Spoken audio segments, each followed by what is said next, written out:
meeting of the Mount Vernon Independent School District to order. Let the record show that a quorum of board members is present, that this meeting has been duly called, and that the notice of this meeting has been posted in accordance with the Texas Open Meetings Act's Texas Government Code, Chapter 551.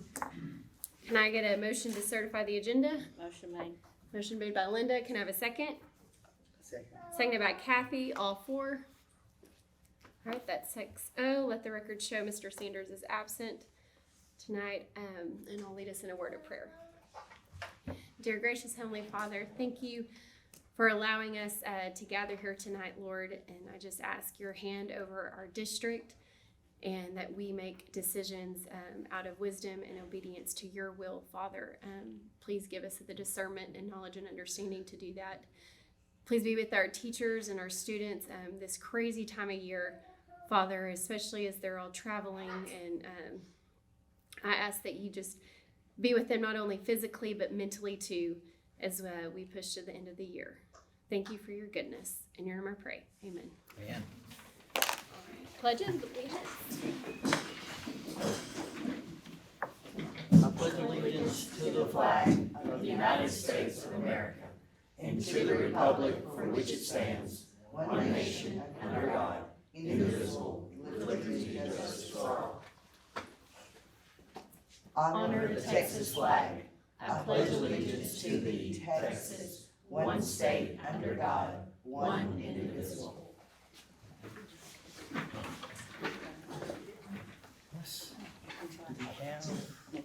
We don't have them here yet, do they? Okay, we'll Move to the let's move the next one. All right. First National Bank of East Texas should be here, but they're not here yet, so we'll move to the teacher support staff. Okay. Okay, all right. Time we'll honor our teachers and support staff members of the month. Always enjoy doing that. And so first, I'm gonna ask Miss Devin Stroman to come forward, please. She is our elementary teacher for March. All right, this is what it says about Miss Stroman. It says, we'd like to recognize Miss Stroman as our spotlight teacher for March. She officially serves as reading interventionist on our campus, but she takes on many additional roles because that is the type of person that she is. She sees a need and jumps in to fill that need without being asked. She works to support students, staff, and administration with her whole heart. Ms. Stroman provides structure, support, and an abundance of love for our students needing extra support in reading. She plays a crucial role in helping struggling readers develop the skills and confidence they need to succeed. She helps students to recognize areas of growth, set goals with them, and supports them along the way as these goals are met or exceeded. She has a talent of building rapport and lasting relationships with her students. She is an advocate for all students, not just the ones she serves through intervention. We're in the process of planning a family math and reading night. After the first meeting, she took the ideas and ran with them to help create a memorable night for elementary students. Ms. Stroman is a valuable member of our Mount Vernon Elementary family, and we're incredibly blessed by her and her dedication to the profession. Mount Vernon Elementary Teacher of the Month, Ms. Devin Stroman. Yay. Congratulations. Yep, we'll get a picture.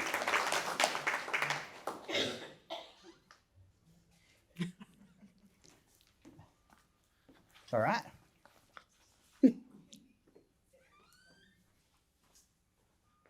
Very good. You want to say anything? No.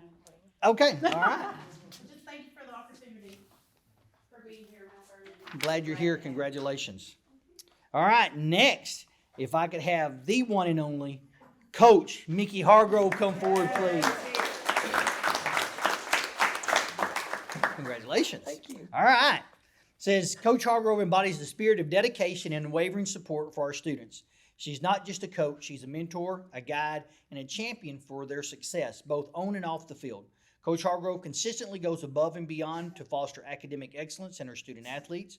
She understands that athletic achievements are enhanced by a strong educational foundation and works tirelessly to ensure her students excel in the classroom just as they do in their chosen sport.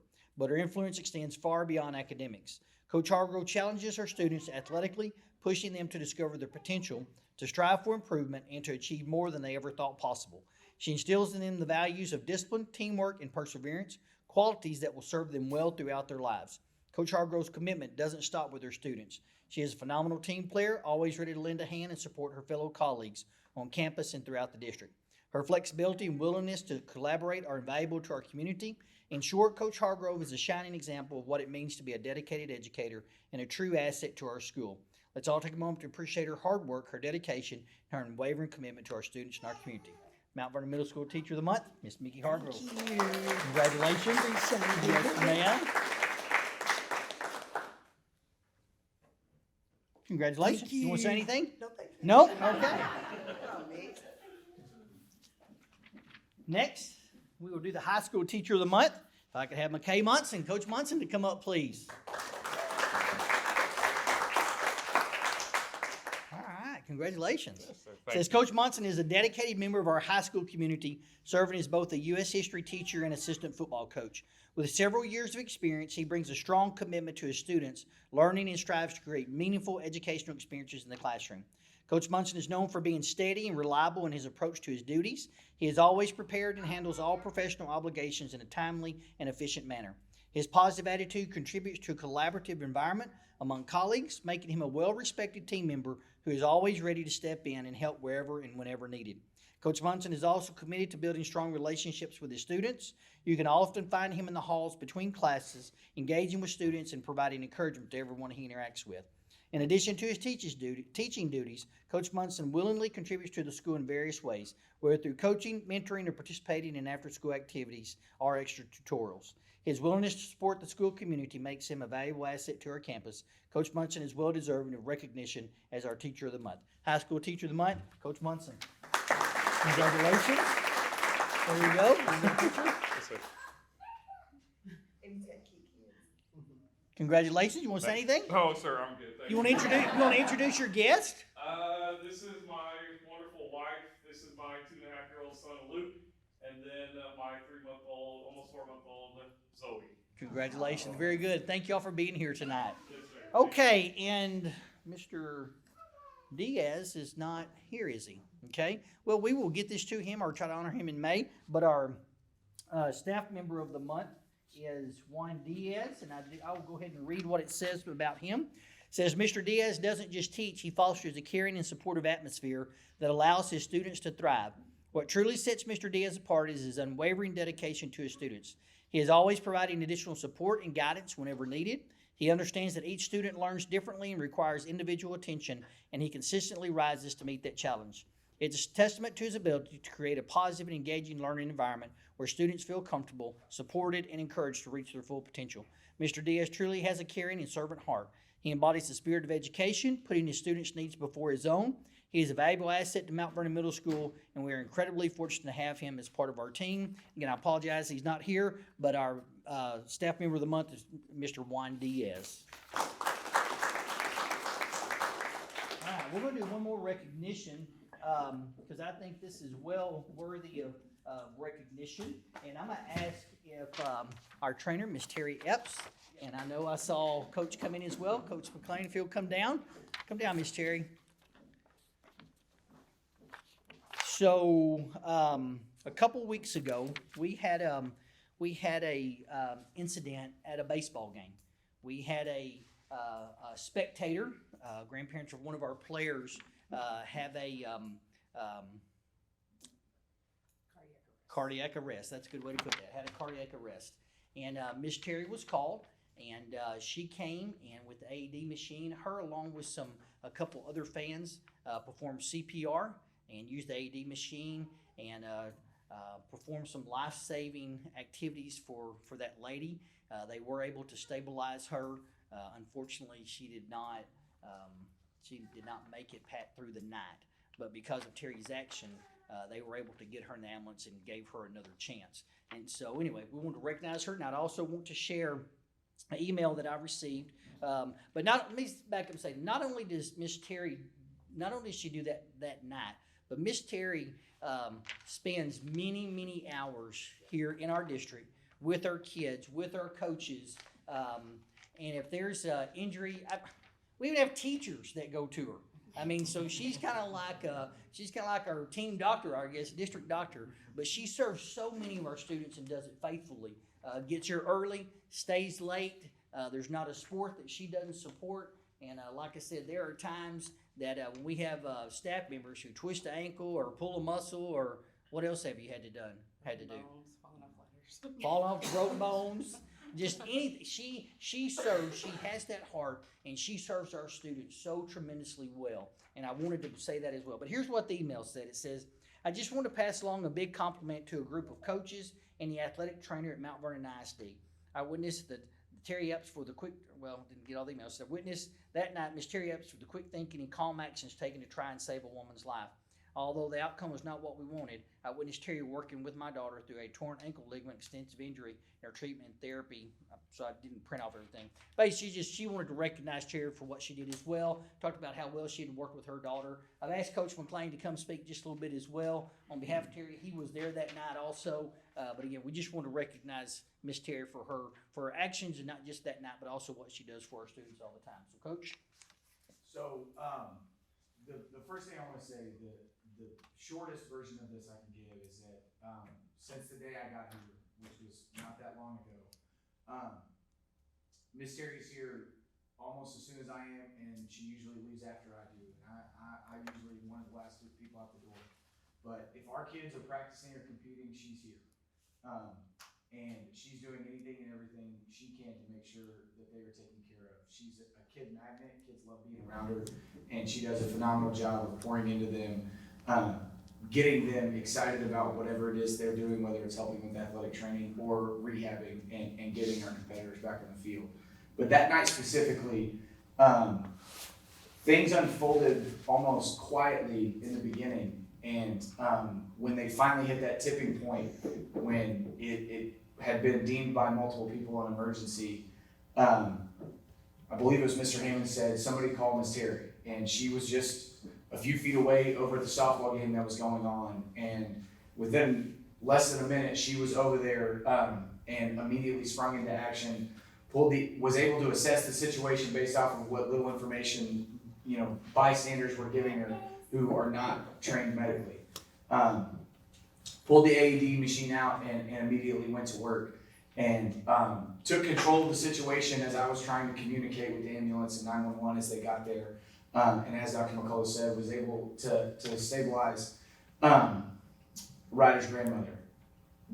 To me, the thing that is so reassuring about everything that went on that night is that with a bunch of different eyes and a bunch of different voices all focused on their perception of one event, she was able to take in what information she needed, assess it quickly, and apply the best version of practice and spring into action, which gave that woman a few more hours of life and the ambulance the opportunity to hopefully alleviate the situation. Obviously, we know that that's not how it ended up playing out, but that moment doesn't exist at all if Miss Terry isn't quick into action and as calm in the situation as she was. So it was a scary and intense moment that I think a lot of us, we see something like that and we wonder how we would respond or how we would answer those questions or move in those situations. And one thing that I saw that gave me a lot of confidence in her being part of the Mount Vernon family is that she never blinked, she never hesitated, she made quick and decisive decisions and put us in the best possible situation to save a life that night.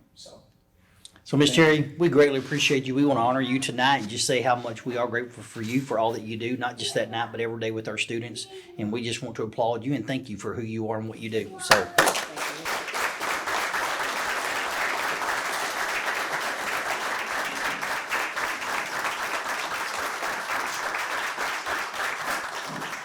So, no, we appreciate you. We love you. Thank you. And we appreciate you. Coach, come here and let's get a picture with her. We'll get you in the middle. Nobody told me where to go. Excellent. Thank you. Thank you. Anything you want to say? Just thank the community, the parents, teachers for always being behind me. I know a lot of times me pulling your kids out aren't the best option, but just know I do it for them and to make sure they're healthy and safe. And that's it. Very good. Thank you so much. Thank you. Dr. McCullough, you want to get a picture with the board and the... Oh, yeah, let's everybody in here. That's right. Sorry. Thank you for reminding me. All our teachers. Yep.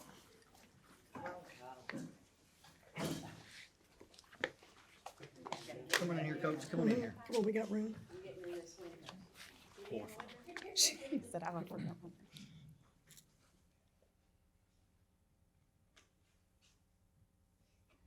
Excellent. Y'all, thank y'all so much. Appreciate y'all. Yes. Thank you for what you do for our district.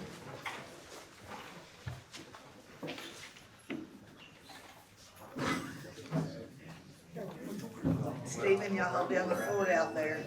We'll hold it down. Hey, I'll be up here, so if anything exciting happens, call me. All right, so we'll let you do yours as well. Do we know if all of the? I believe all 5 students are here. Yes, sir. Alright.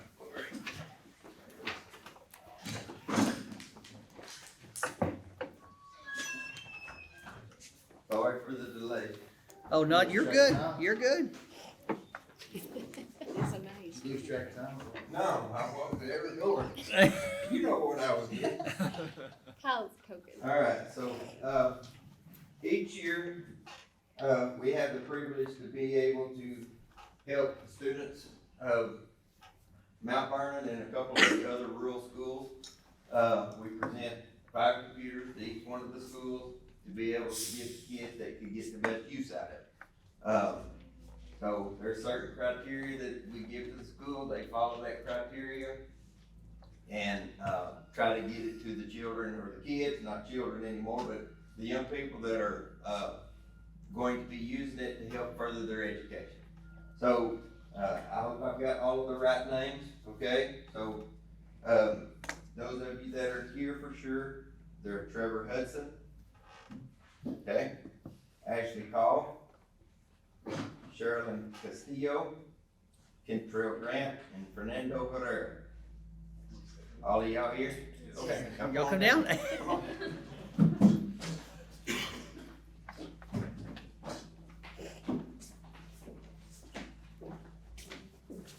Alright, so on behalf of First National Bank of East Texas, we're gonna give each one of you your own Chromebook. How nice. Everything should be in there that you need. I hope and pray, okay?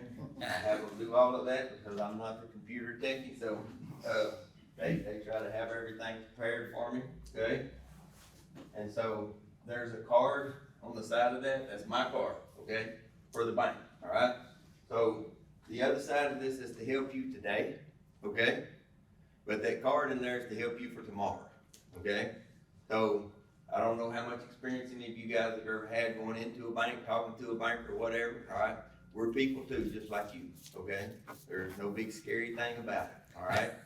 So, and I'm old school, I'm actually from this part of the world. Grandparents lived in Hagensport back in the day. I'm from Mount Pleasant and live in Sulphur Springs now, so I go back and forth. I have family here.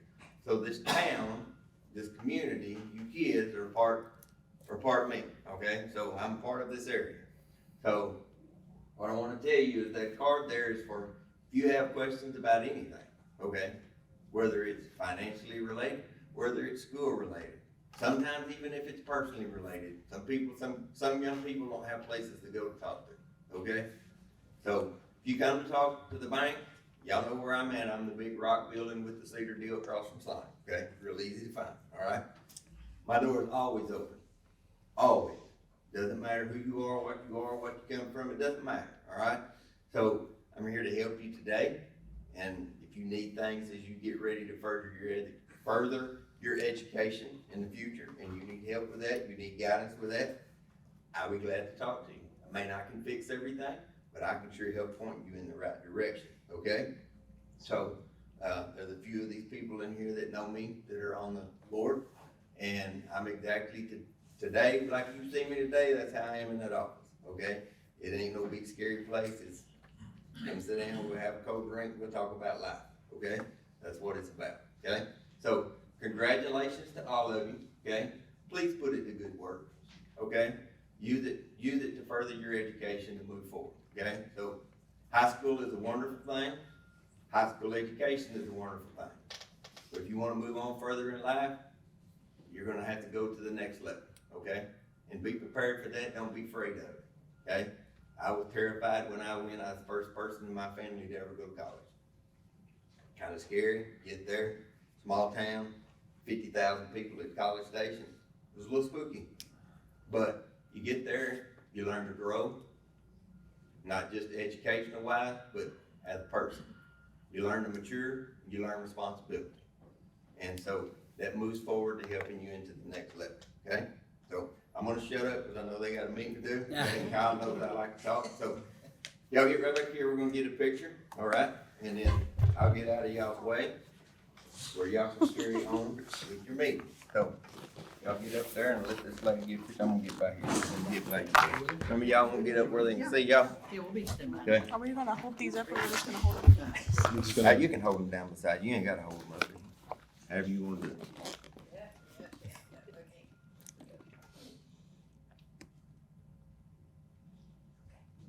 Okay. Thank you so much. All right. Appreciate your. You bet. Hi, wait. This one, are you Mount Pleasant Green? You got people in Mount Pleasant? No, ma'am. Okay. I told a bunch of Greens about this. All right. Appreciate it. All right. No. Oh, no, I'm not getting ready to run. Coming this direction, so. Thank y'all for today. Congratulations, students. Thank y'all. Good job. You bet. Congratulations, y'all. Okay. Teach me how to turn it on. You're all right, you got it. Okay, that does it for our recognition. Is Lou online? Is Lou online? Yes. Okay, great. Okay, just didn't know that. So, good, thank you. Okay, Okay, are we gonna we're good? enrollment totals? Yes, ma'am. So, as of April 2nd, we were at 1575. I think even now we're still, what I'm seeing is about the same. That is up, still 30 from the previous year at 1545. So that's good that we're still trending upwards and not backwards. So. That's always good news.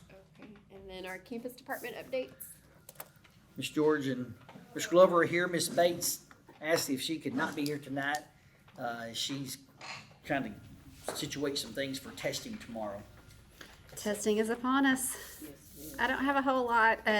So we're trying really hard to finish this year strong while already preparing for next year. And so we're juggling a lot of things, but trying to give a great experience for all of our kiddos to finish out the year. So we're having some field trips, student awards. We've had some principals of the day. That's always fun. They save their dojo points up and they buy them. We're going to have to raise the price of that. It's fun though. They have a really good time. It's all about carrying around the walkie-talkie. We've completed round 1 of STAR, and I'll just have to say how incredibly thankful I am to Ms. Williams. She has really stepped up in Sarah Long's absence and really done a great job of getting us ready for testing in a role that she was not thinking she was going to have. So she's really done a great job getting us ready and carrying out the first round of STAR, and we'll have some fun again next week. We are getting ready for our pre-K and kindergarten roundup. Our first night is tomorrow night, 4:30 to 6:30, and again on May 1st. We've put flyers out everywhere. It's been in my newsletter. We just hope that we can get as many as we can. We want to know solid numbers. And then I think I said last month, and as to try to incentivize them to get all their paperwork ready, they're going to get an invitation if they've done everything to come to a sneak peek on May 9th so they can come. The kiddos can kind of see what the classrooms are like, and then administration can have a meeting with parents just to kind of let them know what to expect for the next year, what pre-K or kindergarten could be like, and some expectations that we have of them. And so we're looking forward to that. April 28th, we're going to have a reading and math family night, because let's add a few more things to our April schedules, but it will be fun. We're just going to provide some games and just some time for parents just to sit down, the ones that aren't at baseball or whatever activity they have going on, just to sit and read with their kids, play some math games and reading games. So we're looking forward to that night. And then May 5th, Cinco de Mayo will be our bilingual night. We did that last year. Parents had a great time, so we're going to repeat that. It'll just kind of be a showcase for all of our bilingual students. I love to see those parents coming in and celebrating their kids' accomplishments. We're gearing up for Field Day, our end of the year celebrations and award. We've got our semester Tiger Fiesta coming up on May 15th. And then, like I said, we're trying to get ready for next year. We're hiring. We've found some really good candidates that we feel are going to come on and meet our employee campus profile of who wants to come and be a team player and, help provide that strong education for our kiddos. and we still have a few more. We got some interviews this week, so we hope to have all that hiring done before school's out, or at least before Tawny and Beth leave for summer vacation. So it's great. It's busy, but it's good. It's really busy. Yeah, so y'all keep us in your prayers. We've got some kiddos with a lot going on, and it's a mission field. So if y'all could pray for our kiddos and our staff, and just that we would, I guess, have the knowledge and the guidance to make the best decisions for all our kids, and never lose sight of why we're here. This is for our babies. So thank you. Thank you, Mr. George. She's so good. All right, you're busy at the elementary. We also have plenty going on. Plenty going on. I'm going to give you just a few things. Well, I just have a question. Yes. Have you beat our attendance? No. No, because Miss This is not the right setting to say that I've given up on that, but I'm just saying. Hey, that is one thing Miss Bates did ask me to say. She did ask me to bring up that her attendance is still about 96%. I bet she Yeah. did. Yeah, that's pretty good. That's pretty That's good. pretty good. I don't know what to say. Every time, it's awkward when y'all bring up attendance when I get up here. I'm just saying. No. All right. Change of subject. Change of subject.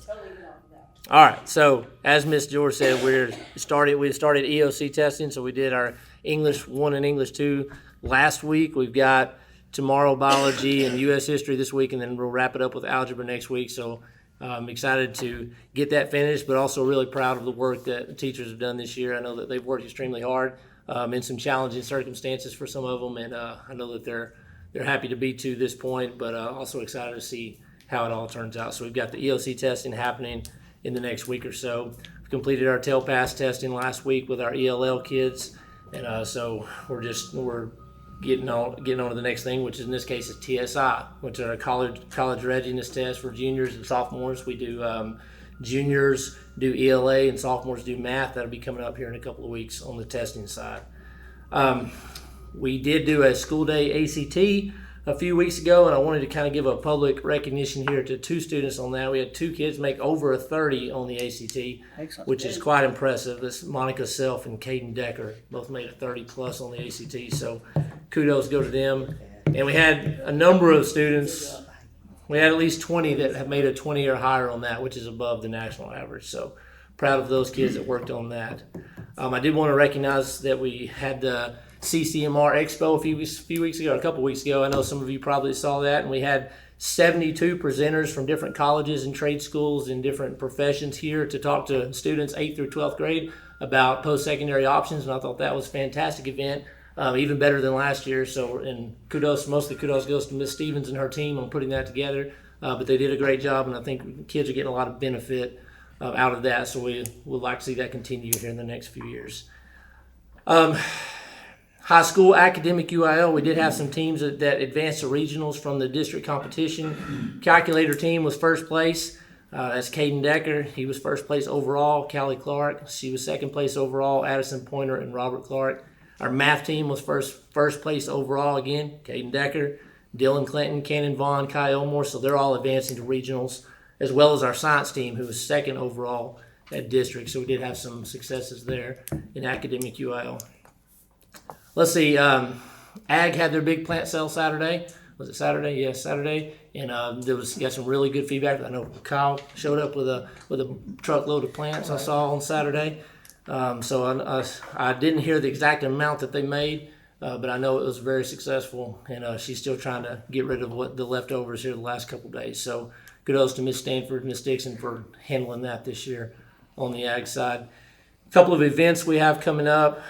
Just a few of the many. We have a dual credit parent meeting next Monday night. That's for all the kids that are going to be entering dual credit for the first time at the high school, just to kind of go over the expectations and the contract and what dual credit looks like here at Mount Vernon for them. Seniors, got a lot of senior events coming up right now. All of our seniors have been doing CPR training, which is a graduation requirement. Been doing that we did it today, and we'll do it again next Monday to try to catch the rest of them that need to get that requirement taken care of. We have our senior luncheon coming up that's sponsored every year by First United Methodist Church. That's when we give away a lot of our senior awards and recognitions for academic things that they've done over their last 4 years. We have our NHS senior stole ceremony coming up May the 3rd. That's a big thing for some of them, as well as we head towards graduation. And maybe the most important thing here is prom May the 3rd, less than just a few weeks away. I need chaperones. So Brad Floyd, you volunteer for chaperone this year? No. All the years he worked here has got the same answer. No, so for real, it's May the 3rd. We're going to be from 7:30 to 10:30 at the Glove Factory, downtown Mount Vernon. Ms. Wilkins wanted to give a little update on the CTE side. We're into the industry-based certification testing season as well. We've had 6 students over in Cosmo pass their written exam last week. Good. So they will be going to prepare for their practical exam. I think they'll be doing that in mid to late May. And then once they pass that, they'll be certified instructors. So hopefully this year we'll have all 6 of them get to that point at or around just briefly after graduation. Had 15 to 20 kids pass the welding certification exam, and then many others in engineering, entrepreneurship, Microsoft products, and then we've got many more scheduled for the next few weeks. So there's a lot of things happening there in the CTE world. Also, shout out to One Act Clay, made it to regionals for the 8th year in a row. 8th year in a row, which is quite impressive. Quite impressive. So hopefully things will go right, and we'll be going to state for the 3rd year in a row there. And of course, I didn't mention athletic stuff, but just briefly, baseball, softball in first place. Going hopefully win district championships there. We've got regional qualifiers in track on the girls' side. And so lots of good things happening. Busy time of year, as Miss Georgia said, but we're excited to finish out the year strong, all the way up to graduation. All right. Thank you. Thank you, Mr. Glover. All right, and that moves us on for our construction update. Lou?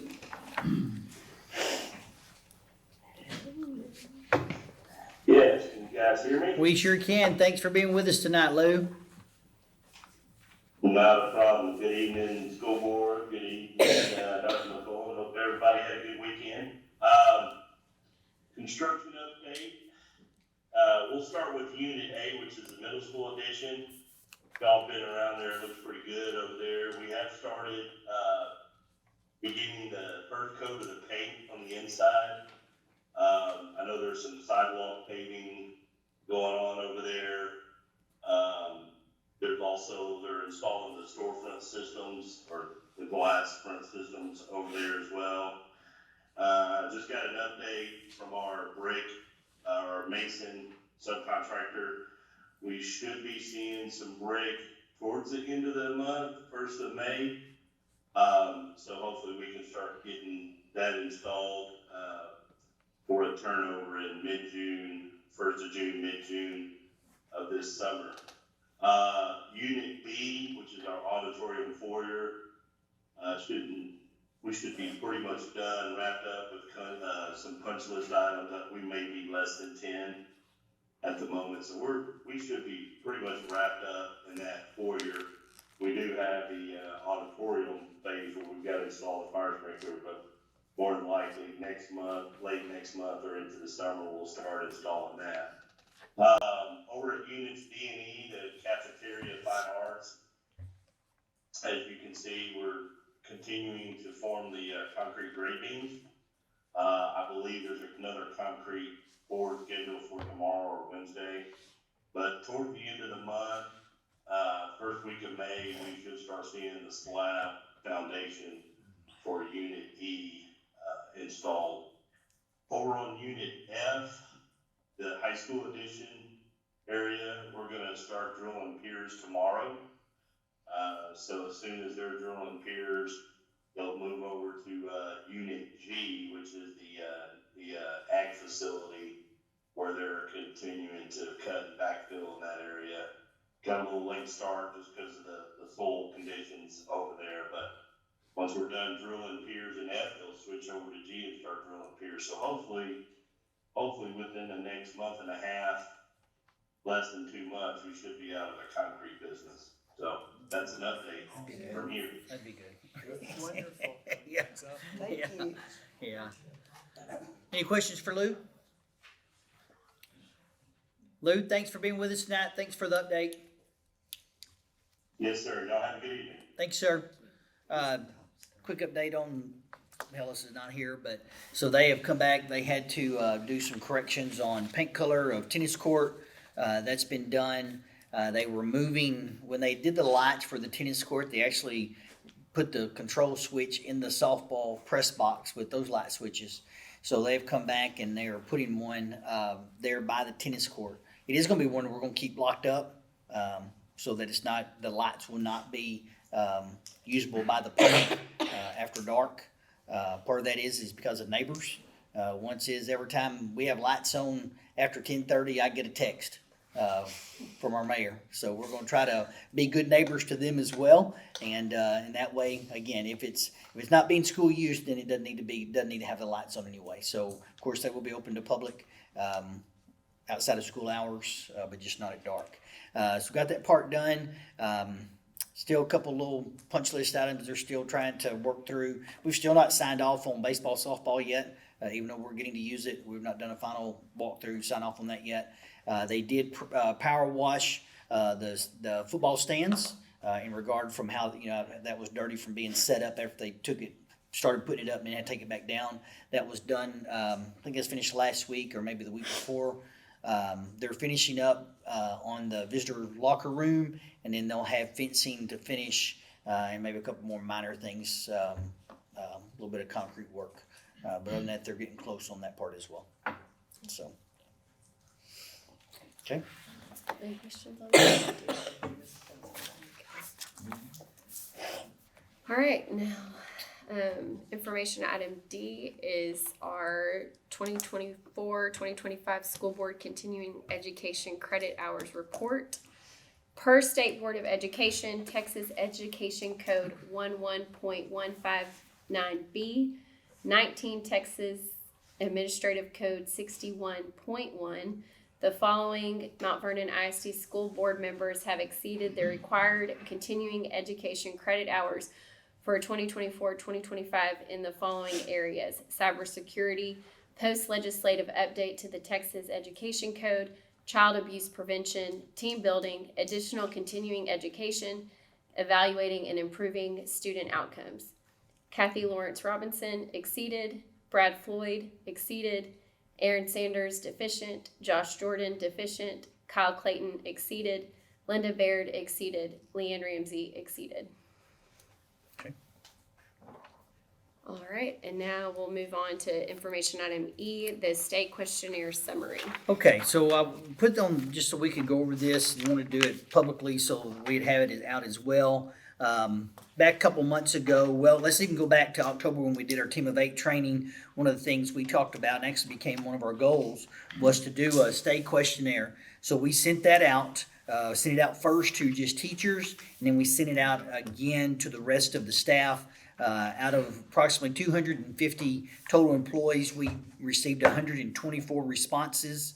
I know there were several admin didn't do it just because we're admin, and so we were trying to get the feedback from other employees. So I'll go through, I'll tell you what the question was and kind of what the responses were, and then if we want to discuss that, we can discuss that as well. So the first question was, how long have you worked in Mount Vernon ISD?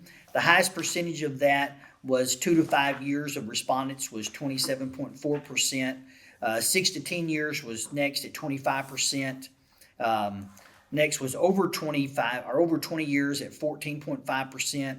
And then first year was 12.9, and then 11 to 15 was 12.1. So that was the percentage of respondents who we had respond to this at the time. Question 2 is, what do you look forward to when you come to work each day? And I'll tell you how I summarized this. To do this, I tried to hopefully work smarter, and that is I took each one, all the answers that was listed in the spreadsheet, copied those, put it into the Chat GTP, and asked Chat GTP to ask AI to summarize it for us. And so that's where our summary came from. So the top 5 of what do you look forward to when you come to work each day? 1, which is a great answer, is the students. 2 was positive relationship with coworkers and team. 3rd was supportive and positive work environment. 4 is a passion for teaching and subject matter. And the 5th was making a difference, seeing growth. The 3rd question was, if you could change something about your job, what would that be? First one listed, Our first most common one was less paperwork and more time for planning. 2 was increased compensation and financial support. 3rd was more support for special education and challenging students. 4 was improved discipline and student accountability. 5 was better work-life balance and manageable hours. 4th question was, how happy are you working for Mount Vernon ISD on a scale of 1 to 10, with 10 represent the happiest? So out of 1 to 10 rating, the average rating was 8.24. There were highest number was an 8 at 36 responses there. Next was a 10 at 32 responses. So all the way through, the average was 8.24. Number 5, if the previous answer was not a 10, what would have to happen for that number to become a 10? Number 1 was improved student discipline and accountability. The second was increased compensation and stipends. 3rd was time, less paperwork, more planning. 4th was administrative consistency and communication. 5th was feeling valued and appreciated. The 6th question was, have you ever thought about leaving the district? If so, what caused you to consider leaving? Why did you decide to stay? First answer was student behavior and emotional burnout. 2 was pay and workload inequity. 3 was toxic or unsupportive administration. It says past or present. 4 was deep ties to the community. And 5 was love for the students and purpose in their work. Next question is, do you feel you are currently doing the best work of your life? And can you list the factors that could contribute to you doing the best work of your life? So the first part of that question is, are you currently doing it? 38.6 said yes. 38.6% said yes. 32.9 said no. And 28.5 were either mixed, maybe, or unsure if they felt they were doing the best work of their life. The reasons or the factors that contribute to that was number 1, passion for impact and student growth. 2 was burnout, overload, and lack of time. 3 was importance of administrative and team support. 4 was the desire to better resources and working conditions. And 5 was personal and professional growth. The next question was, can you highlight any recent recognition and acknowledgement that you have received that increased your commitment and loyalty? Are there actions that we can take to further recognize you? First answer, or the most given answer, was personal, genuine appreciation matters most. 2 was small acts of kindness go a long way. 3 is awards and bonuses are appreciated but not essential. 4, many feel overlooked, especially in certain roles. And 5, trust and autonomy are viewed as recognition. The 9th question was, what is your feeling on how student discipline is handled on your campus? How do you feel it could be improved? 1 was discipline is handled as well as it can be. 2 was lack of consistency and follow through. 3rd was discipline is too lenient or ineffective. 4, need for proactive male or additional administrative presence. And 5 was home and cultural factors affect discipline. Number 10, what one thing could administration do that would make you feel supported or more supported? 1 was recognition and appreciation. And I'll go a little more detail on that. They put in such things as personal notes, treats, verbal or written thanks, acknowledging all staff, not just the most visible or vocal, recognizing efforts from non-classroom staff like aides and bus drivers. And it had a quote that went with it. It doesn't take much, honestly, but small things like notes and treats can go a long way, recognizing that we are professionals. The second thing about what administration can do was respect for time and workload. 3rd was discipline and accountability. 4 was communication and visibility. Part of that was like being kept in the loop, admin being present and approachable, listening to staff concerns and feedback. And the 5th answer was tangible support and resources. The 11th question is, when you think about employers, how does Mount Vernon ISD rate overall on a scale of 1 to 10, with 10 representing the best possible employer? That average rating was 8.57. 10 was the highest number given at 44 responses. The next highest was an 8 with 29 responses. Number 12 was, if the previous answer was not a 10, what would it take for Mount Vernon ISD to earn a 10 in your mind? 1 was improved compensation. 2 was teacher support and appreciation. 3 was workload and stress reduction. 4 was discipline and school environment. 5 was equity and fairness. Next question was, how happy are you working on your current campus on a scale of 1 to 10, with 10 representing the happiest? Average rating on that was 8.86. Had 64 respondents give a 10 on that answer there. They were happy, or they rated their campus a 10. Number 14, if the previous answer was not a 10, what would it take for your campus to earn a 10 in your mind? 1 was improved student discipline and accountability. 2 was better communication and staff alignment. 3 was manageable workload and staffing issues. 4, facilities, resources, and scheduling improvements. And 5 was campus culture and colleague relationships. And the 15th question was, is there anything else you'd like to share to make Mount Vernon ISD the best place to work? First answer given was compensation and financial support. Example of that was many staff members emphasized the need for better pay, retention bonuses, stipends for specialized roles, such as STAR-tested subjects, bilingual, SPED, GT, and fair compensation for paraprofessionals and administrators. 2 was staffing and workload, concerns about large class sizes, insufficient support staff, especially in early grades and SPED, and overburdened teachers. 3 was respect, recognition, and positive culture. Talked about staff asked for more celebration of academic achievement, individual recognition, and teacher appreciation. The 4th answer was student discipline accountability. Many expressed frustration with student behavior, lack of consequences, and the burden on teachers to enforce rules. And 5 was hiring and staffing quality, frustration over hiring uncertified staff, low quality hires, and retention of underperforming employees. So that was kind of a summary of the survey as a whole. I've shared that with you as a board. I've shared it with our administrative staff, and I shared it with our whole staff Friday as well. Sent all that summary out to them as well. As a leadership team, we'll continue to go through this as we're finishing out this year and as we're planning through the summer, and see where we will incorporate a lot of this feedback in to help making those averages move up closer to a 10. So. Can I have a copy of that? Sure, you can have this copy right here. Thank you. Sure can. You know, I like to study. Yes, ma'am. Any other questions, any thoughts? I mean, again, I just wanted us to, we sent it out, and so I want to be sure that we shared the results with it, since, again, we had staff that took the time to go through it. So again, I think we've received some good feedback, and we'll look, and I said, look at our areas where we can incorporate that feedback and help us be better. So. And y'all just kind of continue to fill us in. We will. We sure y'all will. Yeah, implement new we'll go things through that, and we'll bring things to you. Yes, ma'am. Okay. Yep. Any questions? All right. Thank the teachers that did it. Mm-hmm. We are moving to the public notice to move June board meeting from Monday, June 9th to Thursday, June 12th. I sent you an email a couple weeks ago asking about that or requesting that. I will be out of town at the summer superintendent conference if the 12th is doable.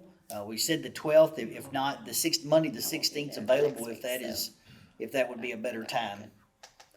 Can we do, is 12th good, or is 16th better? I can do the 12th. Yeah, I can do the 12th. Okay. 12th okay? 12th is fine. Okay, so this is public notice really that we're moving the June board meeting to Thursday, June the 12th. Okay. So, okay.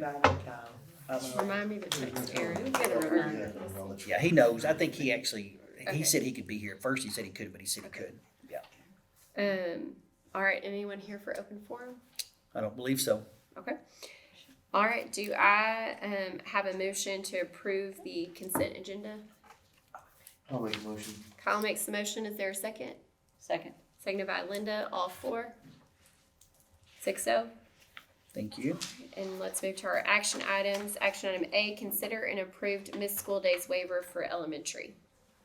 Okay. Craig, you want to say something about that? You submitted. What it is, Craig's put an explanation in your board book.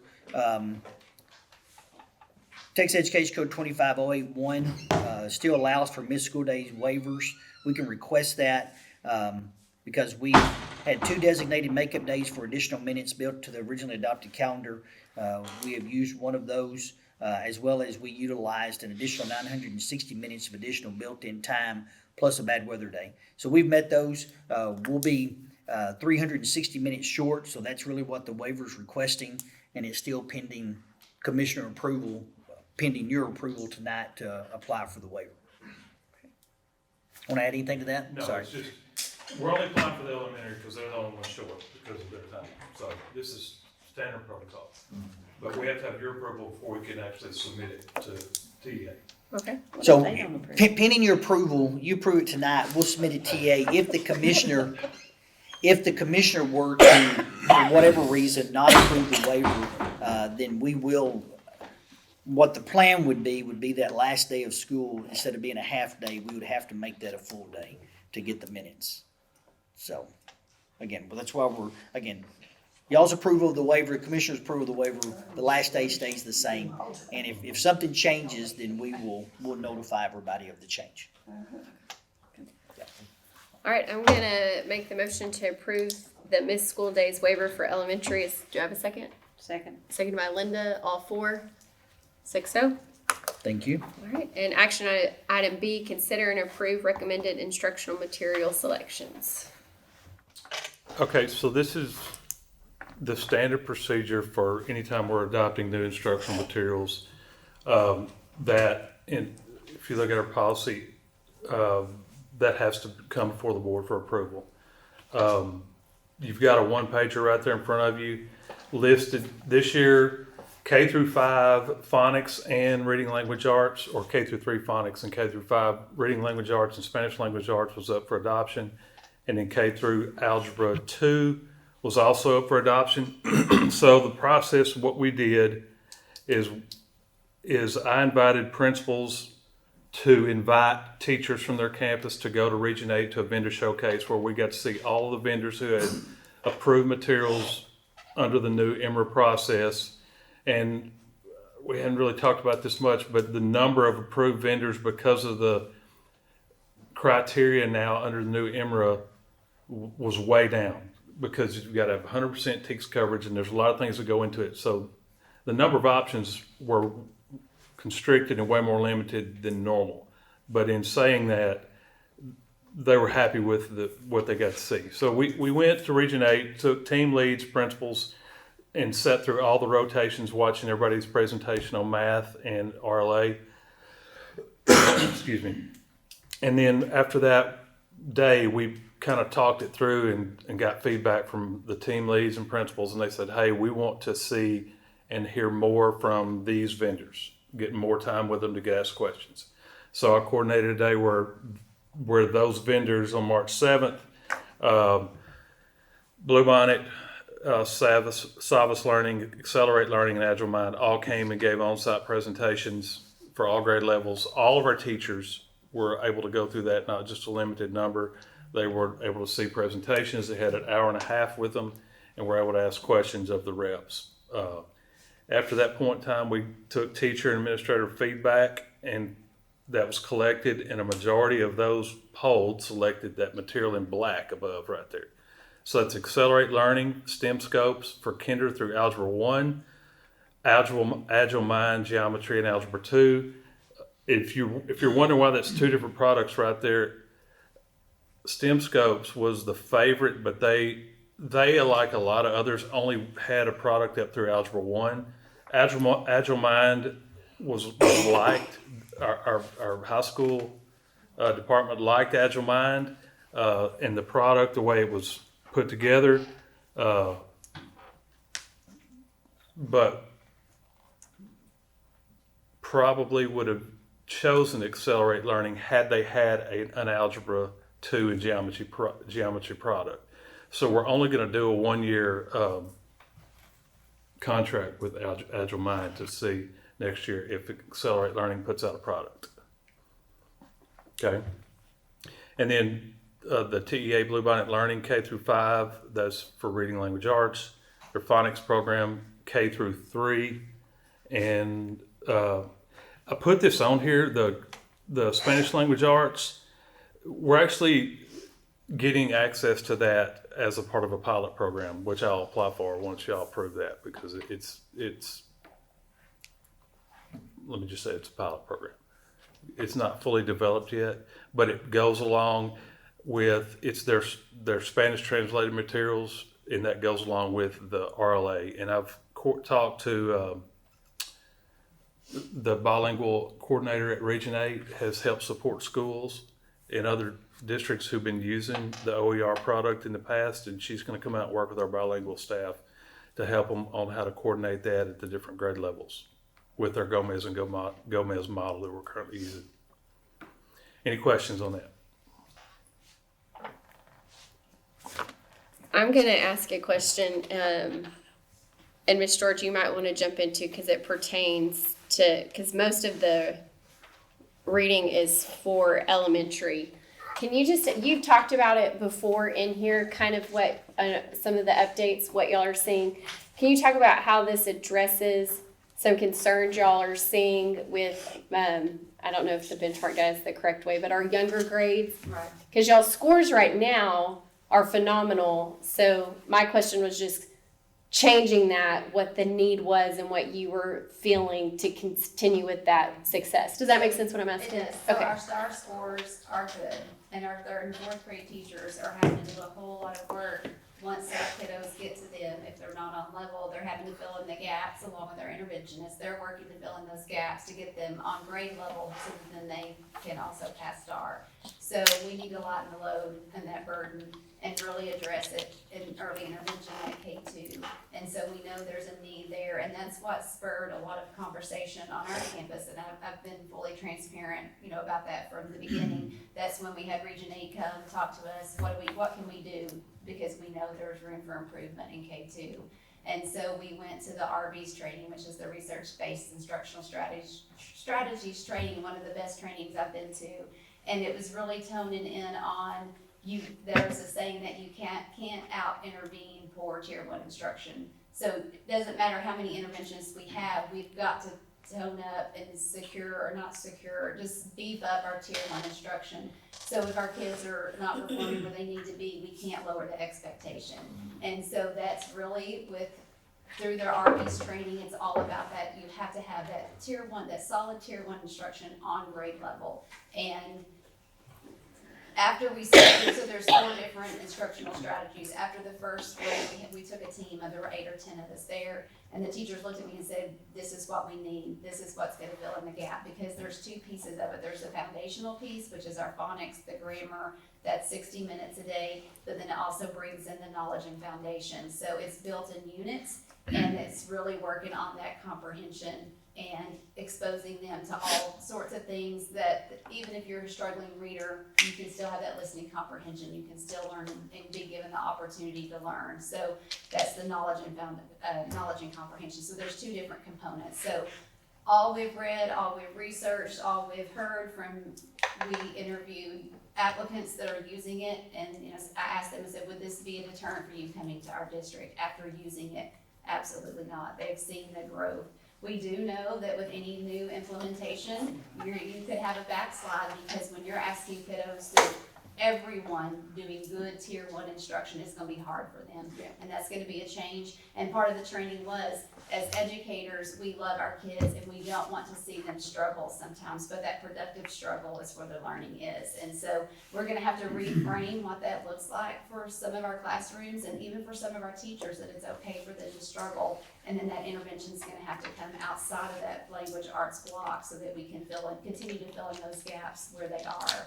But we're excited about it. We know that change is hard, but we have a plan to implement it with fidelity. It's not, I don't want to do this. It's, yes, everyone is going to implement it, and we're going to do it with fidelity. So there's going to be some growing pains. We may have some backslide, but all the districts, I know Mr. Watson had gone to a training that where a lot of curriculum coordinators were there. They've used the Amplify version of this for 3 years, and they're all transitioning into Bluebonnet. So I think that speaks, if they weren't getting the results, they had the opportunity to change and do something else, but they're continuing on with the Bluebonnet product. So, I mean, we have to be realistic. There could be there's going to be some struggle, and it's new, And we're going to be there to support, and we'll have support from Region 8 to help us too. Anytime you, Change. not necessarily change, but anytime you start day 1 with on grade level instruction, and that's the expectation, that there's going to be time it's going to take some adjustment time. And we've been told that is a reality, and that the first 4 months are going to, some of the struggles we're going to see. But then what it's going to look like in December, January is where you're going to see it, the growth. Yes. And so we want to be upfront with our teachers about that as well, and parents. Yeah. And so that, Nancy, did I answer your yeah. question? No, Sorry. you did. Okay. You did. No, that makes sense. Thank you so much. And with that though too, because just bouncing off of what he did with the state questionnaire, we know, as y'all said, there are going to be challenges on the front end. But correct me if I'm wrong, in my understanding, this is also, though, to help teachers in the long run with some of the paperwork load and lesson planning that should help that. So the entire EMRA process moving forward, we get through EMAT, we get a dollar amount, which I can't tell you exactly what ours is, but it's $100 and something per student to use for instructional materials. Then we have an additional bucket of $40 per student, which goes to any EMRA approved product. So all of these on here, Accelerate Learning, Agile Mind, all these are EMRA approved. They've met all the criteria. I know that's been shared with you guys, but they've been through the rigorous criteria of what is approved under EMRA. And that's not just Bluebonnet, that's any of these. And so that with those products, it's no longer teachers gathering resources, having to go out and write lesson plans from scratch. Now the time planning is, okay, here's what I have in front of me. Where are my kids? Let me preview this lesson. It's called internalization. And they're going to get a training on this. So they're going to be trained on now what I do in my planning time. I'm going to do this internalization process with this lesson. I'm going to look at it. I'm going to start with the back, and I may even take the test as a teacher and start working back so I can see and anticipate some of the struggles the kids are going to face with this lesson, and it won't catch me off guard. And so we haven't all been through the training of that process yet, but we'll, by the time this summer's over with, we will have all gone through that. But Teachers, what it principals, will and do whatnot. is alleviate teachers spending hours and hours Yeah. of their time looking, let me see what I need for this team, let me see how I can supplement this, and then their money that they're spending on teachers, pay teachers, that it's always a high quality product. So everything will be there for them, and then it's up to them and us to lead them through. How do they internalize that, and in turn, implement it with fidelity, but use their good pedagogical studies and how they're good teachers. How are they gonna make that lesson their own then? But for a brand new teacher walking in, all the information is there for them. It's not, who am I gonna lean on, or who am I, yes, and pulling all these sources. So our time can be used more, I guess, in a more productive way. That's great. And there is autonomy within each of these products, even within a unit lesson, for the teacher to guide it in certain directions. So it's not just here's your script and you say this and move forward. Good eye. So anyway, so that's that. So when evaluating a teacher, if she's on the subject but not using what is scripted for her to use, she will not be marked down for that in a walkthrough. What do you mean scripted? Well, like if it sets. Well, so I can address that in our next piece. That is our instructional materials transition plan. It details that. Is that in our board book? That's the next Yeah, action but item. we have to move okay. past this one. Okay. Yeah. Before we move on from that, are there any other questions? Okay. All right, let's see, here's the exact reading. I'm gonna make the motion to approve the instructional materials transition plan. Do I have a second? No, not the plan yet. We're instructional material selection. Selection, sorry. Yeah. Thank you. Action item B. I'll Yeah. make the motion to approve recommended instructional material selections. Yeah. Do I have a second? Also. Seconded by Kyle, all four. 6-0. All right, and then we'll move on to the instructional materials transition plan. Yes. So, as I was talking about those buckets of money earlier, the Bluebonnet is an OER, open educational resource, that's owned by the state of Texas now, and we get an additional $20. That had no bearing on our decision, but we do get an additional $20 on top of the 40 in the other bucket because it is an OER product, and that's to support the printing, which comes from Region 4 of the workbooks and whatnot. But also tied to that, in statute, prior to moving to an OER product, the school has to develop and have board approved an instructional materials transition plan. Now, this plan before you is 21 pages long, and I'll tell you the background on this. I went to a day's training at Region 8 to talk about the plan requirements, your goals that have to be outlined in there, and then basically got to hear anecdotal information from schools that have been using this in the past as to why do you need a plan.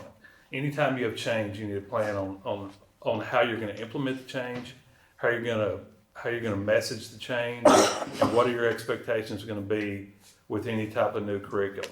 So, without going into the weeds of all of everything in here, we're going to look at where we start with our goals. Excuse me. No, I've got a drink here. Y'all just look at those goals real quick. There's 4 of them. If you start on page 4.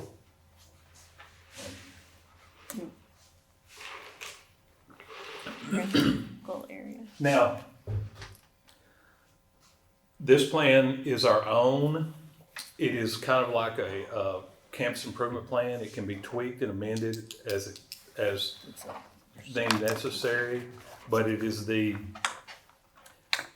these goals are supposed to be SMART, okay? That's why you see them in the manner they're in, but what we're looking at in goal area number 1 is 100% of our teachers are implementing the materials consistently by middle of the year. These measures will be classroom walkthroughs, minimum monthly walkthroughs of each classroom, quarterly data review and reflection. Okay. Goal area number 2. If you have questions, let me get to the end because most of them are going to be answered for you. Okay. Stakeholder investment, 85% of teachers and leaders report confidence in the OER by the end of the year.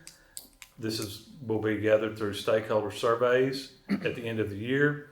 Goal area, the next one is teacher practice. 90% of the teachers use unit lesson internalization protocols at each weekly PLC. How's this measured? This will be during PLC observations and review of annotations. Frequency, administrator will observe 1 PLC per grade level band per quarter. And then finally, student outcomes. We'd like to see 90% of our students engaging with grade level content, and that's the key there, from the OER, and build familiarity with the embedded routines and strategies. Now, these are goals, okay? And so everything following that are actions that we're going to put in place to try to attain those goals.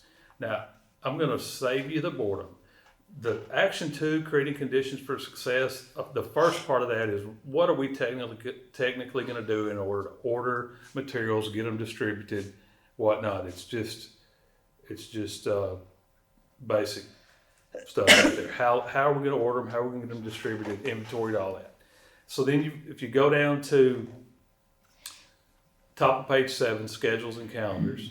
So we then have to look at each of our schedules and ensure that we are building in the number of allowed minutes for instruction to effectively use the Bluebonnet product, and those minutes are there. I can tell you, I sat in a room with Dr. McCullough and campus principals, and we went through this plan together. So you can see there the time expectations. 2C is you're aligning expectations. And the first alignment item is Bluebonnet Learning instructional materials are used for daily Tier 1 instruction for all students without substituting or supplementing with other materials. The plan for communication of this is that the expectations for materials use will be integrated into Bluebonnet Learning onboarding training for all stakeholders. All teachers and school leaders will have the opportunity to review Bluebonnet Learning instructional materials during back to the school in service. And they're actually going to get access to it sooner than that because they're going to have 3 days training in the summer. Yeah, so right now there's a 3-day session in June and 3-day session in July that they have the option to sign up for either one of those. So that's where they're going to start digging into it. So the next thing is the internalization protocol and process. When you see internalization, this is what you used to do when you were creating your lesson plans. Now you're reviewing your resources you already have before you and looking at what that lesson's going to look like with your kids. And so this is the process that they will be trained on. Administrators will be trained on it. Teachers will be trained on it. Then we're going to use time to analyze their student work using the Bluebonnet Learning Protocol. Okay, this will be done during common planning time or during our Friday Blue Days. So you're going to have the internalization process for each lesson unit. Then you're going to look into you're going to look at the student work protocol, that is now your data dives and your views of where our students performing as we go along the way. Curriculum embedded assessment expectations. So this is going to be not different, but it's going to be another thing off of their plate. So within the Bluebonnet, all of the unit assessments and common unit assessments are going to be already built and developed and will be housed in Edge for you. And so it'll be the same for all fifth grade teachers, all fourth grade teachers, just like before, but they don't have to develop that common unit assessment as a unit and go out and find the questions, whatever else. And all of those unit assessments are aligned to everything that's happening with the resources in 100% of their teachers and grade level star type questions along the way. So it's really basically all combined, right there at your fingertips. Yes. And so that is the key, because the assessments are embedded, both any assessments you do along the way, your unit assessments, and then your common-based unit assessments. That's why it's crucial that we 100% use Bluebonnet, because if you stray off of that, you're not gonna make sure you ensure you do everything to hit those unit assessments at the level that they're going to be assessing. And from having conversations with people the day I went to this training that are already using this, and from the reps and the Region 8 people, there are more than enough resources in each unit that you can't just start at the top and use them all every unit. So you have that autonomy to pick and choose within, this is what I'm going to use to meet this part of the lesson. This is what I'm going to, and again, I'm saying a lot of that we haven't had the detailed training on how that works out, but we've had enough of information with product review and having conversations that we get the gist of it, of what it's going to look like. And again, anything in this plan as we come along and we find, okay, we're a little too ambitious on this or on this, we'll come back and try to tweak it, and we'll bring it back to you and say, hey, we want to make a tweak to the plan just to keep everybody informed. But you can do that with your different classes too, because you're on different levels. Yes. Core, Yeah. just core class.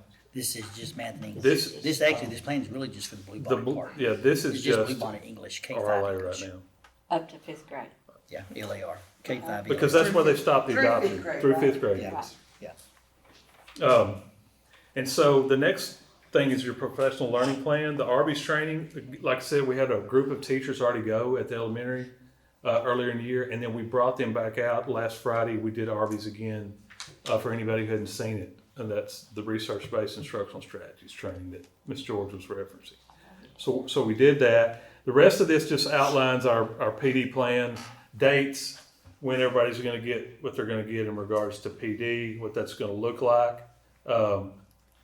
Adaptive change in communication. These are the key messages that we believe that we have to message out to the community, to teachers, to stakeholders. Number one, what is our purpose for implementing Bluebonnet Learning? Access to grade level materials matters. When students are given grade appropriate assignments aligned to the TEKS and combined with strong instruction, engagement, and high expectations, they achieve higher outcomes. Yeah. Our expectations for student learning are reflected in the materials, assignments, texts, and assessments that we give them. Students will rise to the occasion and do what's asked of them. When expectations are high, student performance and outcomes are also high. Implementing rigorous instructional materials does not preclude teachers from supporting and accommodating individual learners because within any of these Emerald products, whether it be Bluebonnet or whatever else, each one of them has to have a measure design to differentiate instruction, whether it be to remediate or to accelerate. So your GT kids can be accelerated with any of these products, and then you can provide the intervention at the same time. Not with just Bluebonnet, but with Agile Mind, with STEM Scopes, all these products have that built in. Key message number 2, Mount Vernon ISD is committed to ensuring alignment across stakeholders, communicating clarity, focusing on positive aspects of implementation, and gathering and responding to stakeholder feedback. The next key piece is really, I invite you to look over this, but it is the practices on how we're going to support teachers on the campus in regards to, they're going to have PLC time. Your administrators are going to come in. They're going to work with them and support them. We're going to join the Region 8 co-op, where we're going to have X amount of days where Region 8 comes out and supports our teachers on site and our administrators on site. And then there will be a certain number of days that they'll be able to go to Region 8. But we don't plan on getting our teachers out of the classroom. We want to keep them in the classroom and have them here as much as possible. I don't know the number yet because the co-op hasn't come out yet, but the number of days we get is about, everybody who's been using that OER prior to this year has been under a grant, and they've had the same kind of support, but it's been too much. They couldn't go to all the required days. It was too many days out of the classroom. They said that number is going to be about half under the co-op, so it's more doable for school districts to be able to take advantage of that support time.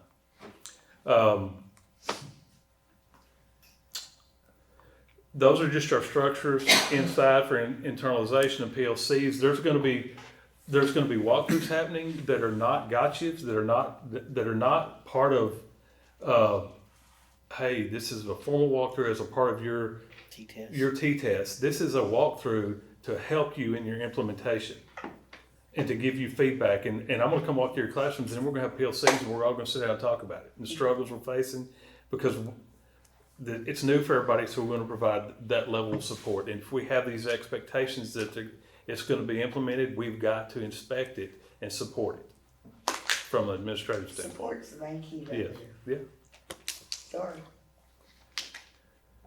Okay, so going through the last section, I was trying to get down to observation and feedback practices, or excuse me, not the last section 4, action 4. These is discussing the learning walk tools that will be used, the professional development opportunities, the cycle at which, and we talked about this because it's going to be a lot for our administrators, but we talked about a reasonable expectation of cycle to be able to get in and see everybody. And elementary's got a bulk of the load to do right there, but we want to be there to support the teachers, because if you hand them something, say do this, and they never see you, then they're going to first wonder, were they really serious? Do they even really care? So we've got to be there, and I plan on doing some myself, getting my feet wet back in there, just to show that we're supporting and be able to help them a little bit at the elementary. Finally is our assessment strategy, and this just talks about what I discussed earlier, administering the common unit assessments, and then what that's going to look like. I can tell you that just overall, and it's not a part of this, but as those of you who are familiar with it, where we did everything in Eduphoria, Bluebonnet still units are in Eduphoria, but these other online products have their own. As more EMRA subjects are adopted, you're going to see less stuff happening in Eduphoria. For example, STEM Scopes is completely online. Their common unit assessments, everything will be housed within it. Agile Mind's the same. Bluebonnet is not a digital platform in itself, so it still utilizes Eduphoria because it doesn't have its own digital piece. Any questions on that plan? I know I went through a lot, but we just need your approval. Without that, we cannot order. I gotta be able to check a box that said y'all reviewed the plan. Let me ask you, so what have y'all heard the feedback wise, as kind of, what is a fair amount of time to see how well this works?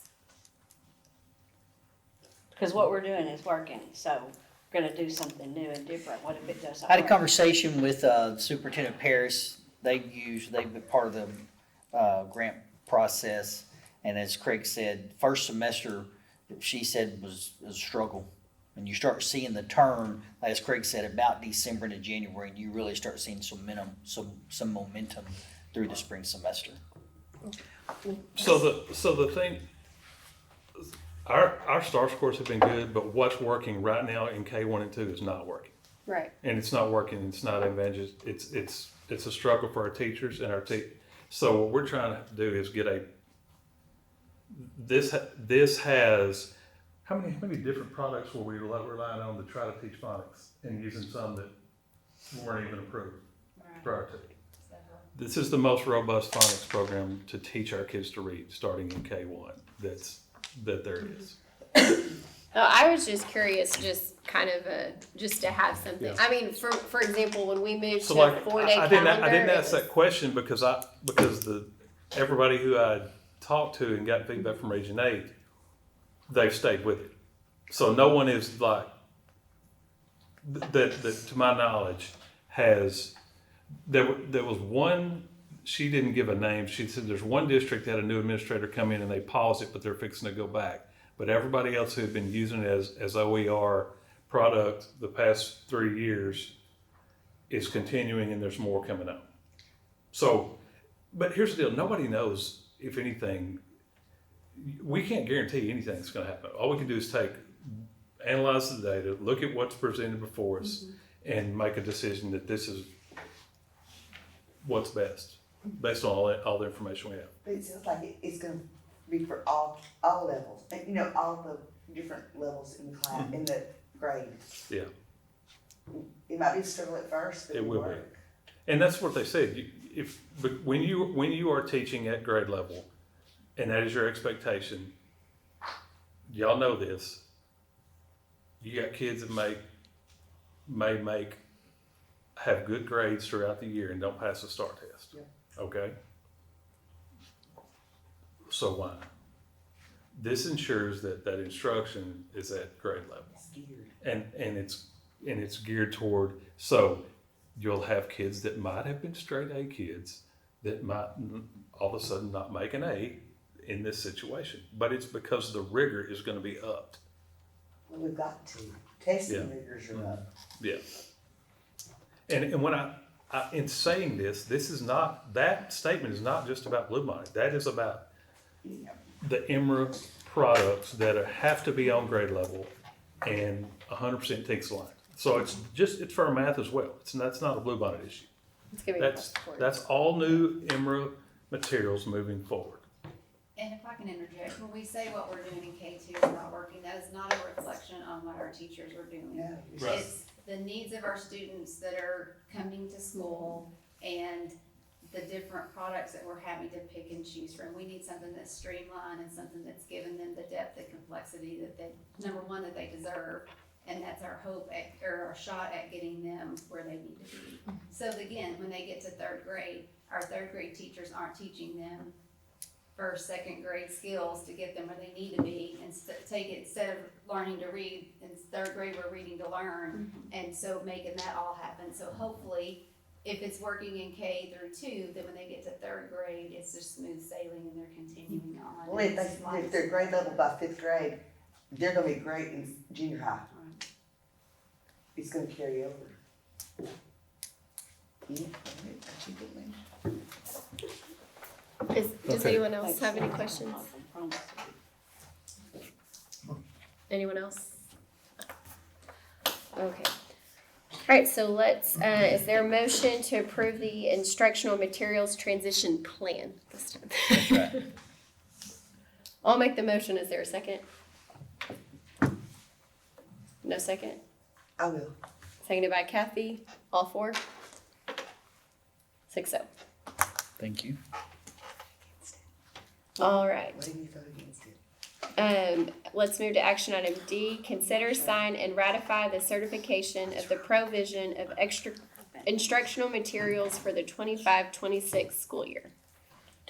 Okay, so y'all approved our adopted materials, you approved the instruction plan, and then this is just the certification we have to do every year that tells what products we're using to provide the TEKS for each of our subject areas. So it includes the new adopted materials and then the currently adopted for those that are not new, what we're using in those grade levels. There's nothing controversial here. It's just this is what we're adopting new for these grade levels.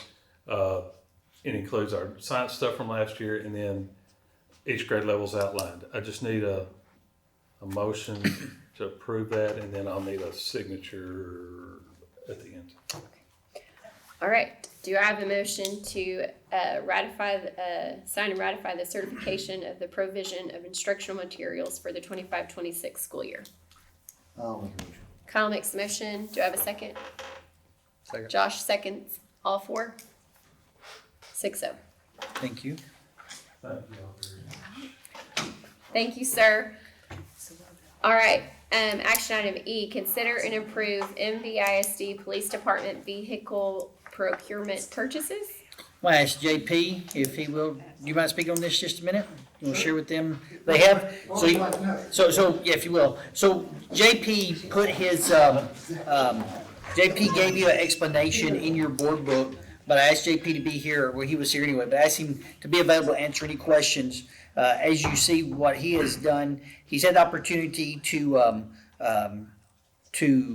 follow a program that the sheriff's department is following as well, in regard to, instead of going all out and do a full purchase in one budget cycle of 2 new vehicles, he's requesting to do a lease purchase with these. It would be two new ones. The first payment would not be until next year, and it would be built into the budget, so it wouldn't have to come out of fund balance or anything like that. It would be built into next year's budget. At the end of that lease cycle, they will be ours, and we should have several years of very usable life after that. And so again, instead of doing one hit on one budget cycle, this spreads it out over 5 years, 5-year lease. And so, anyway, JP's here. I can talk a little bit about the program. And this is something that other law enforcement agencies are doing to stop that big hit coming into your budget. This program, this company, American National Leasing, also does our upfitting, which is probably around $20,000 for the vehicles. It gives us our lights and our sirens, everything that the Texas Commission on Law Enforcement requires us to have in an emergency vehicle. It's part of that price that we pay, that annual one-time payment over 5 years. At the end of that 5 years, we buy the vehicle for $1, and the dollar's ours. I mean, the vehicle's ours. One of the things that I've done recently is I've really started watching our mileage to see what we're doing, how many miles we're putting on the vehicles. And right now we're looking at somewhere in the neighborhood of 7,000 or 8,000 miles a year that are on the vehicles. With that, these vehicles are anticipated to have a 10-year shelf life. Something around 80 to 100,000 miles is where we're looking to go. A lot of the other vehicles that law enforcement agencies use, sometimes they don't make it that far because of the aggressive nature in which cops on the street drive. So we're looking for longevity for these vehicles as well. What this does is it replaces our Taurus, which has a lot of miles on it. It works a lot of the times, and sometimes we have to work on it and fix it. We got a used Tahoe last year that still has a lot of life left in it, and we think that we're going to be able to push this one out. This Tahoe that we got last year, I think we may have 50,000 miles on this vehicle, so we got a lot of life left in that one. But TCOL is also, the Texas Commission on Law Enforcement as of September 1st of last year, every police department, school, ISD, police department, we had the same requirements as the big agencies, as Dallas PD, Houston PD, Franklin County. TCOL put a requirement on us. And with Dr. McCullough's support, we've been able to bring our officers up. We only have 3. We've been able to bring our officers up with the equipment that they need to kind of meet that mandate. We just had a Texas Commission on Law Enforcement audit last week, and we passed with flying colors. So everything that we're doing is working. The TCOL is happy with us, and these vehicles will give us a little longevity, give us the emergency presence that we need in certain times. Are there any questions? Good job. Oh, thank you. Any questions? Okay. Okay, thank you so much. All right, do I have a motion to approve the MVISD Police Department vehicle procurement purchases? I'll make the motion. Josh makes a motion. I'll Seconded by Kyle. All 4. 6-0. Thank you. Madam President, if you will, JP, would you just give him, I'm sorry I'm going to go off script here just a second, but it kind of ties into a little bit, not necessarily in regard to the vehicles, but would you give them a quick update in regard to the flock cameras, please? Oh, yes. So we have installed, and in the process of installing, license plate readers. They're law enforcement. They're not part of the educational records of the students and things like that. So when you come on campus, we'll have one at every major point that that you ingress into the campus with, and it will read your license plate. No harm, no foul, no big whoop. Only law enforcement can see it. Where this comes into play is when we have registered sex offender that comes on campus, when we have a stolen vehicle that comes on campus, when we have a registered owner that has a warrant out for their arrest. So those are the action items that we would have with this. Where it really helps us is I get this all the time, mostly from the elementary school. By the time it reaches Angie, someone sees something suspicious. And 30 minutes later or an hour later, they get it to Angie, and Angie is going through trying to find where the car was, and they'll say it's a red truck. Well, now I can search our database for a red truck. And it will pull up every red truck that's come on the campus within the time frame that I set. The really good news is that Franklin County Sheriff's Office, they've gone to Flock. So now we not only have our campus that we're going to share with the Sheriff's Department, but we have access to their cameras. So now I can go out and pull everything that goes up and down 37 to kind of find out where it's going. From there, I can run the license plate, find out who the registered owner is, and then we can look for all the red trucks that we want that were playing around the playground, or that were hovering or doing something. So it's a big benefit to us, and it works 24 hours a day. So at 2 a.m., if somebody comes onto the campus with nefarious intentions, they do some damage, they steal something, we're going to know what's set up. We can also create custom hit lists, or alert list, not a hit list, alert list. That's an old life. We're gonna leave that in the past. An alert list. So if we have a vehicle that we've given a criminal trespass to, or if we have a repeat offender that does things that are getting to the attention of the administration, we can go ahead and enter that license plate in there, and I'll receive a text on it. And then one other thing, while I'm here, Chris's mother Frances has granted us 3 additional AEDs. They've given us 3 additional AEDs that we'll put into effect around the school. Once they want to do a press release, I'm sure Dr. McCullough wants to do a press release. So once we get all the press release people put together, we'll have 3 additional AEDs that we can we could put on the campus. That's awesome. Which really is a good deal, and I was gonna bring this up earlier and forgot, but along with Miss Terry, with what happened at the baseball game, her and Miss Decker and others have been talking about this.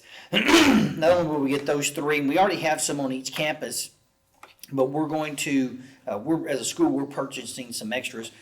Terry has hers with her all the time, but we're going to place them in all three press boxes, so they'll be there. Everybody will know where those will be.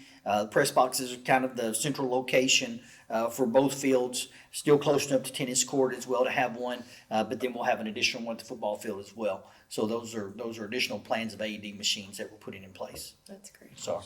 That's Yeah, great. sorry, I want to take the time to just give you a little update in regard after he was talking about the cars as well. So, That's awesome. JP, thank you. Thank you. All right, and action item F, consider approval of TIPS vendor proposal for new bus.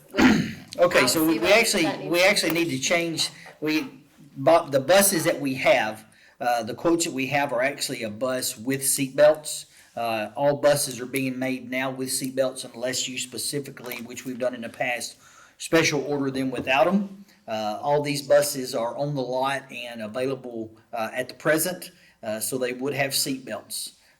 So it is a change there. We've received 3 bids for this. Let me back to say as well, this bus would have to be paid for out of a budget amendment from fund balance. We have 3 bids. This is 72 passenger bus, brand new bus, 2026 Bluebird. One from from Rush Truck Centers for $144,512.79.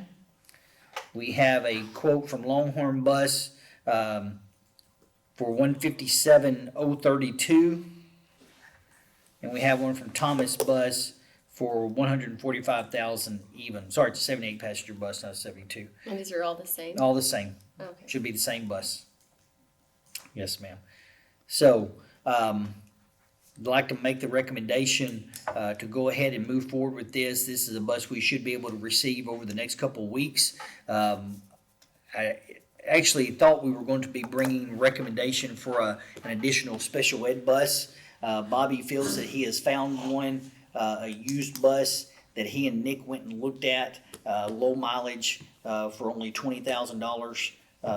Couple things that that needs to be corrected, but he and Nick drove it, looked it over, inspected it, feel very good about it.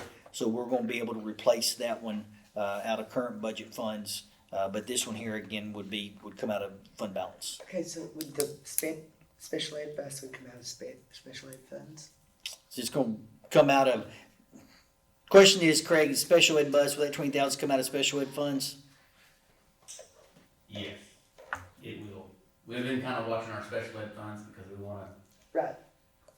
to make sure we're in a certain range in order to be able to, for some compliance reasons. So if it doesn't come out of the special ed funds, we've already spent all we need to. We'll just use it out of Okay, some other unrestricted funds. But Yeah. Yes, Okay. we do. thank you. Okay. So it was 20,000? 20,000 for the used one, yes, ma'am. Yeah, he saw it or got the email on it, and we talked about it, and I told him, I said, go look at it, which he wanted to do anyway. So he and Nick went last week, went down to Lufkin, looked at it, drove it, and he was pleased. I told him, let's move forward with that one then. So are we acting on that as well? No, or we're just acting on this. the- No, the special ed bus was under the threshold, 20,000. I went ahead and made the Okay, decision to move perfect. I forward with just that wanted one. that Yes, clarified. ma'am. So no, ma'am, tonight's decision is just recommendation for the 78 passenger bus from Rush Truck Centers for $144,512.79. Okay, so I'm gonna make the motion to approve the proposal from Rush Truck. Do I have a second? Seconded by Kathy, all 4, 6-0. Thank you. All right, action item G, consider and approve purchase of audio and visual upgrade for auditorium. Okay, so this, we really are trying, we have to get one more, quote. We've only got 2 quotes so far, so we're working on the third one. But what I want to, and I'll talk to you about that in just a second. what we're trying to do is, as you know, we're through the construction process. We've added bathrooms to the auditorium, updated the foyer, and once One Act Play is finished with state, then they're gonna come in and do some more work in the auditorium. Have to run a fire sprinkler per code. They're gonna fix the hole in the ceiling. They're gonna paint everything. We've got a little sound booth we've built. And so what we need now to finish out the work of the auditorium, to really make it to where it's what we need it to do and to be as functional as we'd like it to be, is going to be add new lights and new sound. So we've received 2 quotes so far. First one, the first 2 you see in your board packet really are, it's one for sound and one for lighting. That lighting update is, or that lighting first bid from Sound and Lighting out of Arlington, it was one for $197,606.85, and then their sound quote was for $69,221. So what is that? That's Close to 300,000. 270. 266. 266. Thank you. The other quote we had from Audio Video Security, CNC, their total bid for light and sound together was $364,299.60. So where this money will come from, Craig's got some numbers for you to share with you as well. This would come out of the earned interest money off the bond money that we have, which is dual because the auditorium was part of the bond proposal. So Craig, you want to share where we are currently on earned interest and what this would do? On the earned interest right now, we are currently at $3,118,000 earned. Okay. So far. That's to the end of March. I had estimated a little conservatively at 3.5 million, so a little over 3.5 million, so we're really close to hitting that. On the construction, with going towards the construction and everything that we got, and what we have left over in balances to finish, plus any additional stuff that we've already paid for and everything, we're looking at about 2.7 million. We do need to allocate 1.1 million for furniture, and we've already discussed that with Lone Star, and they've assured us that's about where we're gonna be. So currently, right now, we're about 1.6 million left over unallocated. That does not include any additional interest money that we're gonna earn. And it looks like we're on track to get between another 700,000 and 800,000 on top of that. Oh, well, the 2.7 million, I did have it, if you take that out, it's actually 2.5. We're on day 236, but Ellis, after contract, so that Yeah. I got a question. in there too. I got a question. I've got to say I have a good You conversation. got $1,000 a day we get from You're not going to Hellas? sit have a good conversation. Does that have to go back, that goes back into the construction fund, right? No, it goes into PD's budget. No, what? Katie, what was does it that- have what was to that go question? back? $1,000 a day has to be spent on They bond will funds. pay us at the end. It didn't I say have that. a Or feeling didn't what say we should that. do is we're gonna Deduction. have Yeah. a balance, To take it off the and we're gonna balance. take that off the Yeah. balance. Right. Yeah. But yes, it will still be, But it's, yeah, yes, it will still be in the construction. okay, that's, But but that money is from Proposition B, so it would Right. still be on the, would bond. have to be on the Proposition B part of what that Proposition B Okay. spoke of. That makes clarified sense. that. Yes, Thank ma'am. you. Yes, ma'am. Okay. Okay. So the recommendation would be, hang on, let me get my, what was the total, Craig? 266 for the B and L? Yes, 266? 266, 8, and some change. Sorry, I should have already had that. 197, But doesn't it have to just be not to exceed that's the what B&L? I'm, yes, 606. I'm not gonna read that. 0.85 plus 969, 221. So the recommendation would be, if the board would approve for us to update the sound and lighting for the auditorium for a cost not to exceed $266,827.85. Is that what you came out with, Craig? Does that sound right? Same number? And that's what on the third bid. Right. Board meeting. Technically After could. did that? Technically could. I guess you technically could do that, yeah. All right. Any more questions on that? Is there a motion to approve the purchase of audio and visual upgrade for the auditorium not to exceed the number from B&L Lighting? Motion. Motion made by Linda. Do I have a second? I'll second. Seconded by Kyle. All four. 6-0. Thank you all very much. Thank you for doing that. It is now 7 o'clock and we will convene to closed session for personnel matters pursuant to Texas Government Code Section 551.074 and to address legal concerns, implications, and questions regarding the posted agenda items pursuant to Texas Government Code Section 551.071. Reconvene into open session. Dr. McCullough, do we have any, what's Yes, first? ma'am. Personnel. Personnel. Let me get to it real quick. Okay, I'd like to recommend the following professional contracts. Haley Padilla, Jenny Thompson, Katie Cummings, Kayla Mendez, Kelsey Adams, Laura Rowley, Regina Saucier, Stacy Peterson, Kaylee Kelso, and Kelly McLean. All right, do I have a motion to approve the recommendations from the superintendent as presented? I'll make a motion. Motion made by Kyle, is there a second? Second. Seconded by Linda, all four? 6-0? All right, and then do we have any resignations to acknowledge? Yes, ma'am. A bunch of retirements. Do you need my list? Bring it up here. Come back. Here's mine. There we go. Stephanie McIntosh, Tamara Breeden, Lyric Kaufman, Catherine Drew, Nikita Friday, Greg Gamblin, Megan Law, Angela McQuarrie, Brett Mitchell Lutz, Christine Renfro, Elizabeth Seawright, Jason Shelley, Sandra Stinson, Joe Thomas, Billy Wilson, and Jason House. Anything else? No, ma'am. All right. It is 9 o'clock p.m. and this meeting is adjourned. Thank you all very much.